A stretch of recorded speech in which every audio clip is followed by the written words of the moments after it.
Magandang araw sa lahat. Yan sa supporter, principal sponsor ni Nanay Leonardo Balaba Cabayes. Salamat po sa nabigay niyo na tulong. Bin na kay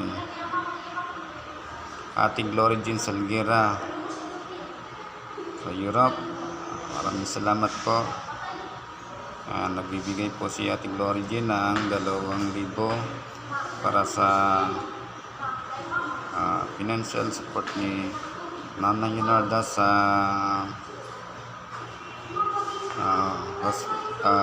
gamot, medicine, at sa huling hantungan ni Nanay Leonardo. Tumutulong pa rin si Ate Glory Jean Salguera para mapalabas ang atong pasyente, Charles Lip. Ate Glory Jean Salguera sa Europe, maraming salamat po ate. Wala na talaga si Nanay Leonardo, bumigay na talaga. Nakaburol na po dito sa Angel Funeral Home sa Ate Glory Jean. Salamat po sa iyo tulong. Hindi pa nga nagamit yung mga gamot na nabili natin sa hospital So Ate Glory Jean, marami pang sobrang gamot na hindi nagamit ni Nanay Leonardo. Salamat sa iyong support Ate Glory Jean, sa ating mga sponsor ni Nanay Leonardo Balaba Cabayes. Nakaburol na po sa Angel Funeral Home si Nanay Leonardo.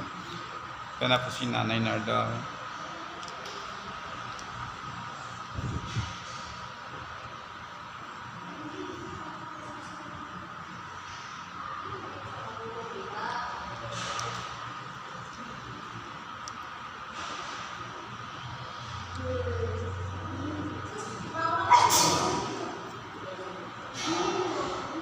Maraming salamat sa iyo Ate Glory Jean. Sa ating mga sponsor na nagasuporta kay Nanay Leonardo na walang sawa, Glory Jean Salguera ng Europe. Bibigay po siya ng 2,000 pesos ating medical and food assistance. Pastor Lamberto Angelin Barcelona. Pastor, maraming salamat po. Ang Katalunan di Davao City, bigyan 1,000.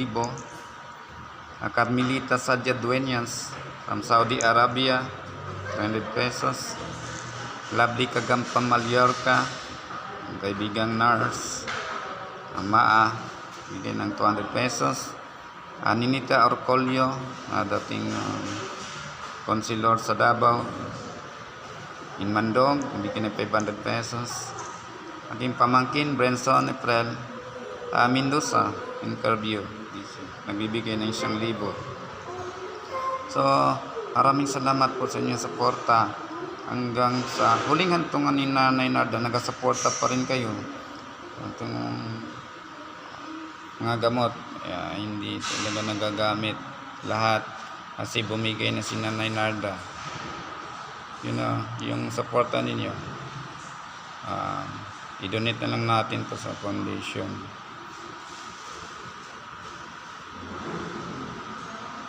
Maraming salamat po sa suporta ni Nanay Leonardo Balaba Cabayes at sa huling hantungan ni Nanay Leonardo, nagasuporta pa rin kayo.